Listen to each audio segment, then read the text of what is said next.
Bueno, comenzamos entonces con el estudio del efecto Compton y esta sería la segunda y última parte de la quinta clase. Vamos a contar ahora entonces qué es el efecto Compton.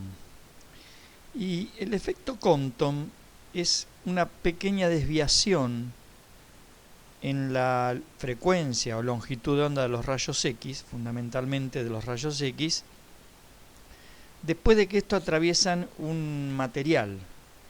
Eso es en definitiva el efecto Compton.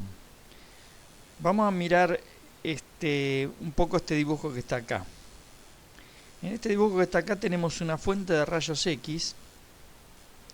Esos rayos X, pasan por un sistema que genera un haz colimado. Un haz colimado significa un haz que no se abre, un haz finito. Ese haz finito de rayos X pega en un material, en este caso parafina. Esos rayos X tienen una longitud de onda lambda 0. Pegan en la parafina y salen del otro lado en todas las direcciones prácticamente. Por ejemplo, algunos siguen así derecho, pero otros salen formando un ángulo tita, que puede ser un ángulo entre 0 e inclusive 180 grados. Entonces, esa es la situación. Salen con una diferencia en la frecuencia con la que llegan.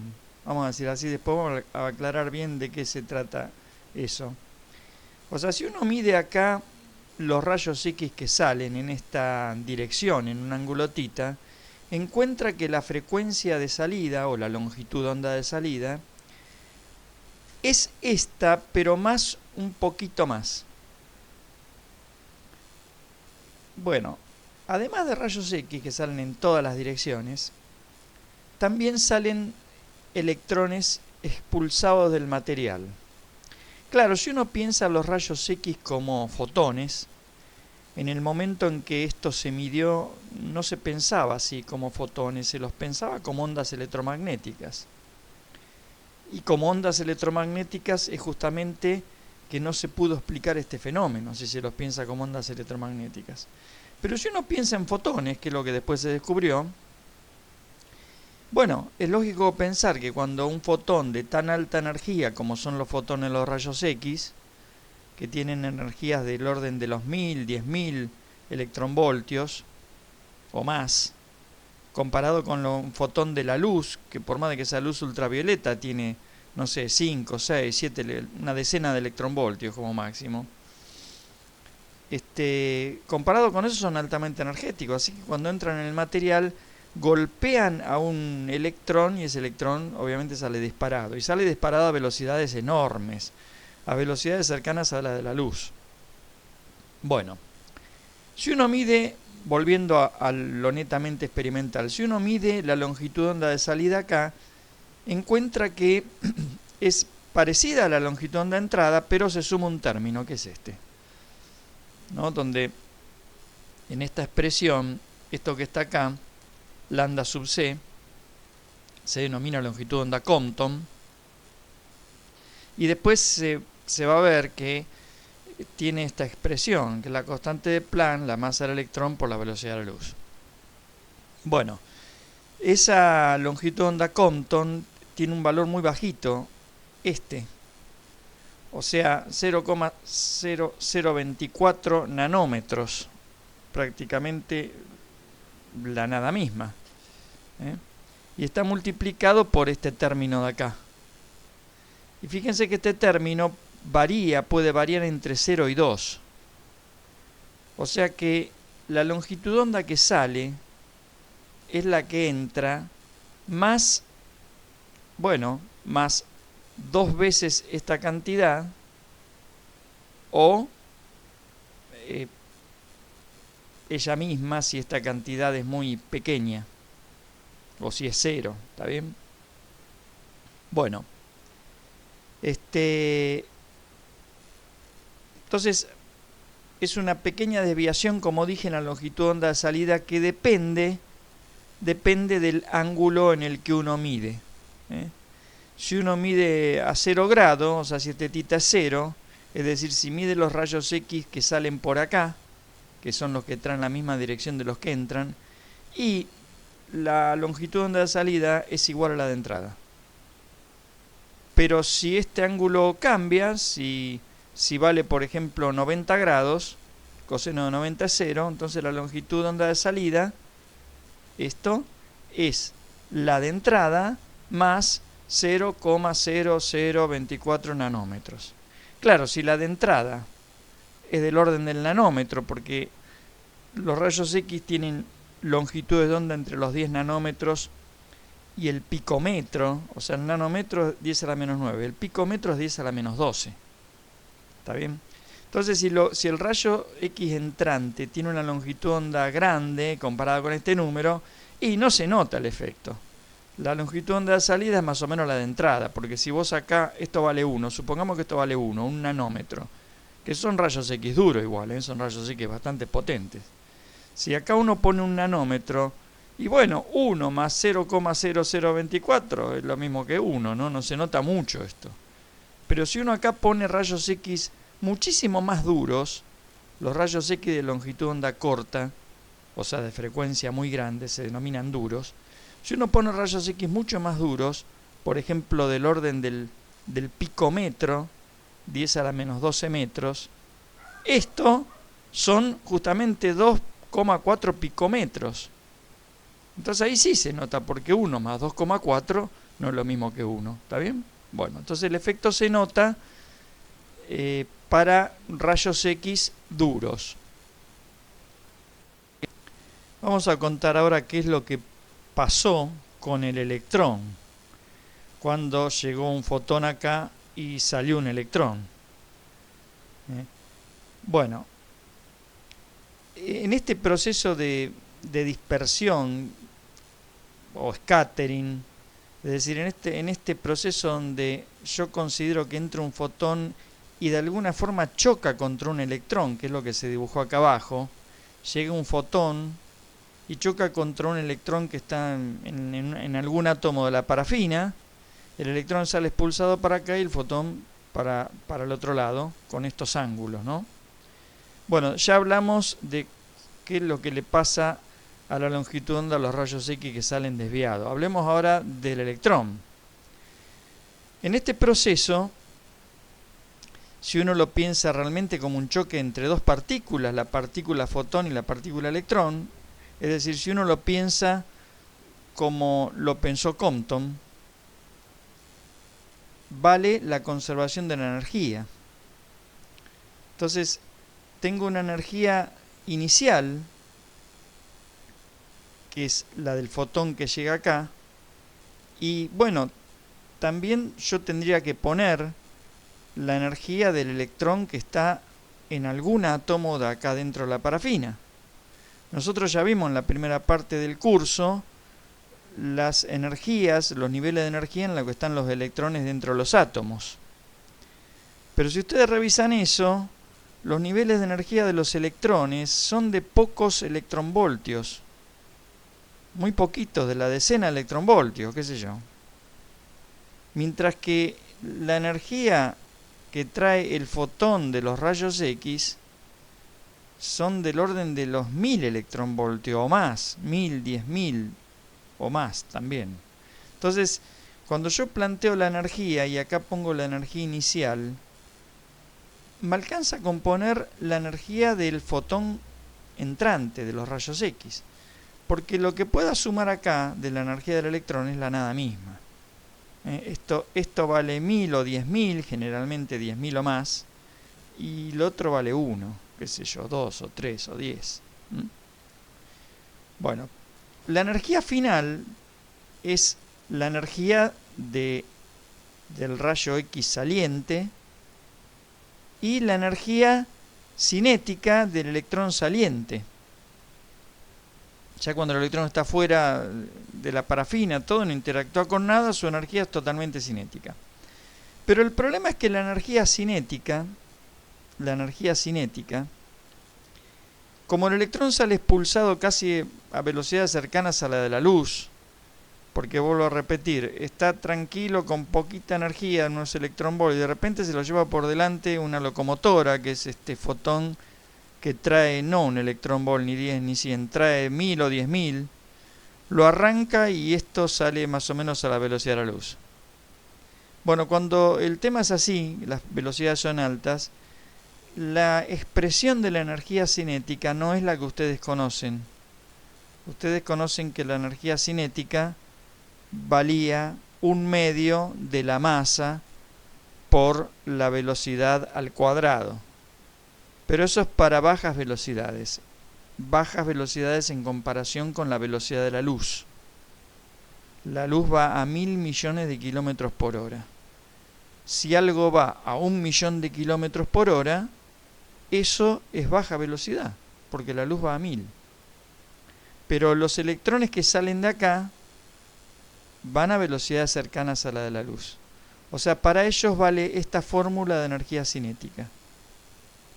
Esta fórmula sale del formalismo de Albert Einstein, de la relatividad especial, que es la mecánica válida cuando las velocidades son cercanas a la de la luz. Y uno puede ver, si utiliza cálculo matemático, que en el caso en que la velocidad del electrón sea mucho más chica que la velocidad de la luz, toda esta cuenta se transforma en la cuenta que ustedes conocen, 1/2 de la masa por la velocidad al cuadrado. Pero si no, no, si no hay que poner esto. Bueno, con esto que le contamos entonces ya tenemos todos los ingredientes, porque yo de acá puedo despejar la energía cinética. La energía cinética sería h nu 0 menos, esto pasa restando, menos h nu prima, algo que podría escribir así. H nu 0 menos nu prima, si hago distributiva es h nu 0 menos h nu prima, ¿no? Bueno, pero ahora esta energía cinética es todo esto. O sea que lo puedo también escribir así. Y de esta igualdad que está en rojo, ustedes podrían despejar, si es necesario, la velocidad con la que sale expulsado el electrón. Suponiendo que conocen nu' y nu, ¿no? O lambda' y lambda 0. Recuerden que hay una relación entre frecuencia y longitud de onda, ¿no? La longitud de onda es la velocidad de la luz sobre la frecuencia. O la frecuencia es la velocidad de la luz sobre la longitud de onda. Bueno, con esas dos fórmulas, con esta fórmula y la fórmula del efecto Compton, ustedes pueden hacer prácticamente todos los problemas. Bueno, con esas dos fórmulas que dimos, vuelvo a repetir, ustedes pueden hacer todos los problemas de la guía. Pero hay un conocimiento teórico que hay que dar, adicional. Pero vuelvo a repetir, lo que vamos a decir ahora no influye en absoluto respecto de las guías de problemas. Pero recuerden que la materia son la parte de problemas y también clases teóricas. Entonces, este conocimiento lo tenemos que dar también. Comenzamos diciendo que cualquier onda de la realidad, digamos, de la vida real, como puede ser una cosa así, bueno, es una cosa así, más que algo así tan bonito como uno lo dibuja, ¿no? Como una función seno o coseno. La onda de luz o de los rayos X es una cosa más parecido a esto que a esto. Pero hay un teorema que permite demostrar que cualquier onda, por ejemplo esta, se puede pensar o se puede fabricar, si quieren, sumando un montón de ondas como esta, de ondas perfectas. Esta onda perfecta es aquella onda que tiene una frecuencia única, se llama onda monocromática, es lo que justamente no existe en la vida real. es un mero artilugio matemático. Si uno suma un montón de estas ondas perfectas, que no existen, uno puede obtener algo como esto. ¿Mm? Claro, en la suma, cada una tendrá su amplitud.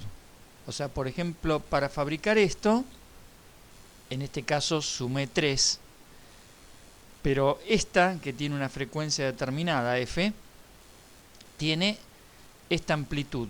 Supongamos que la amplitud es la distancia de acá hasta acá, esta amplitud. La de acá abajo tiene un poquito menos, esta, y tiene el doble de frecuencia. La de acá abajo tiene 3 veces más frecuencia y tiene esta amplitud. Entonces yo con esa, sumando esas 3, fabrico esta onda, que es una onda más real. ¿Qué frecuencia tiene esta onda real? Y bueno, no tiene una única frecuencia, como dije antes. Yo podría decir, bueno, de la frecuencia que más tiene es de f.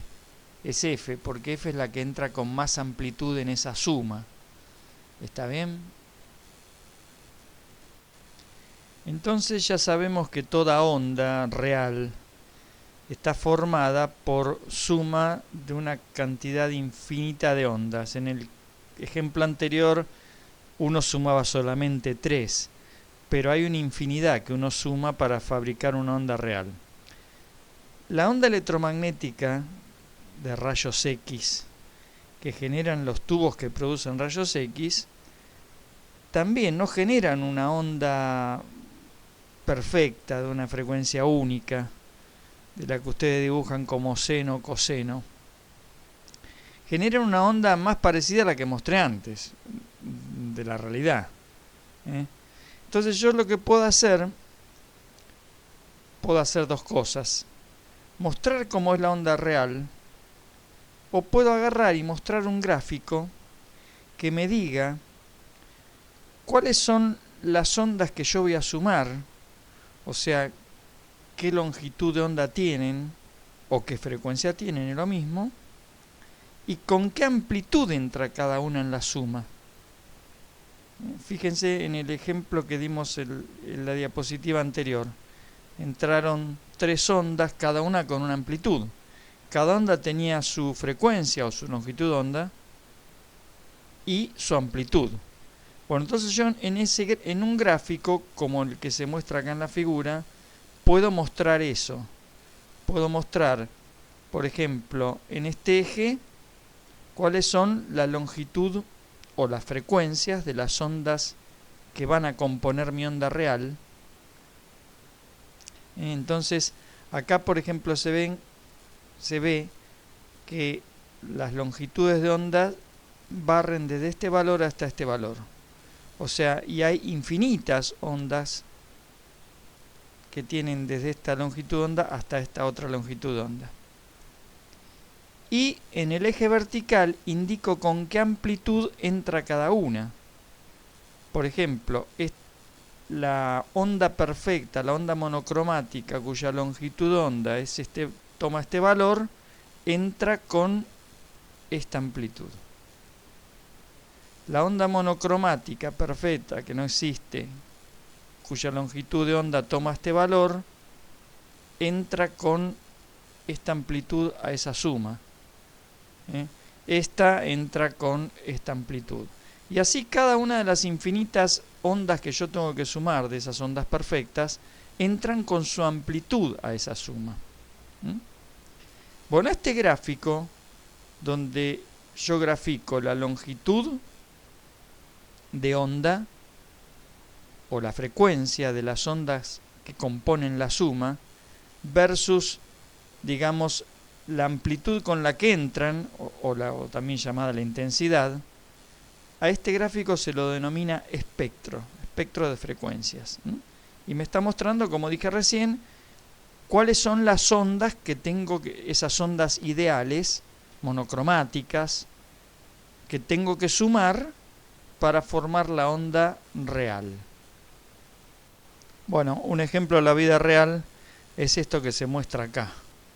De este lado tenemos la onda de sonido, que corresponde a una voz humana, que fíjense la forma que tiene, ¿no? No es muy parecido a eso lindo que ustedes dibujan cuando dibujan una onda, que dibujan así una cosa tipo seno, coseno. Y del otro lado está su espectro. Es decir, lo que me dice este gráfico, lo que me decían los gráficos de espectro, es lo siguiente. Por ejemplo, para que formar esta onda tan complicada, yo tengo que sumar, por ejemplo, ondas monocromáticas, ondas de las ondas bonitas que ustedes dibujaban, tipo seno, coseno, que tengan una frecuencia, bueno, supongamos que esto sea 400 Hz con esta amplitud. Pero también tengo que sumarle a eso una onda que tenga 3000 Hz con esta amplitud más baja. Y en realidad tengo que sumar todas las ondas que ustedes ven acá. Acá ustedes ven las frecuencias de todas esas ondas. Fíjense que las frecuencias arrancan desde casi 0 hasta frecuencias de 3500, 4000. Esto seguía un poquito más, yo lo corté.